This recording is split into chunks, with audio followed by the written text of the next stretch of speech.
আসসালামু আলাইকুম, কেমন আছেন সবাই? আশা করি সকলে ভালো আছেন। তো আমার পিছনে যে আপনারা বেগুনের জমিটা দেখতে পাচ্ছেন, এটা হচ্ছে আমাদের এলাকার শাহিন ভাইয়ের।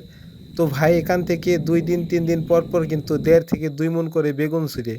তো মাশাআল্লাহ এখন বেগুনের দামটা অনেক ভালো। তো আশা করি অনেক লাভবান হবেন বেগুন বেচে। তো এখানে প্রায় ১০ থেকে ১৫ ডিসিমেল জায়গা, এখান থেকে ভাই ২ থেকে ৩ মণ করে বেগুন ছিঁড়ে। তো কারণ হচ্ছে আরো বেশি হতো। তো গাছগুলা যে আপনারা দেখতে পাচ্ছেন, এই গাছগুলা কিন্তু সম্পূর্ণ গাছ কিন্তু সুস্থ না। ২-১ টা গাছ মানে মধ্যে মারা গেছে। কারণ হচ্ছে একটা ভাইরাসে আক্রান্ত হয়ে পড়ছে। তো আর বাকি গাছগুলা যে আছে, ইনশাআল্লাহ গাছগুলা সবই ভালো। তো এখান থেকে ভাই বেগুন বেচে কিন্তু অনেক টাকা লাভবান হয়েছে। তো আশা করি আরো অনেকদিন এই বেগুনটি ছিঁড়া যাবে। আপনারা যে বেগুনগুলা দেখতে পারছেন, এখানে কিন্তু একটা বেগুনও পোকা নেই। কারণ হচ্ছে এটা ২য় নাম্বার ছিঁড়া। তো ২য় নাম্বার ছিঁড়াই কিন্তু বেগুনগুলা পোকা হয় না।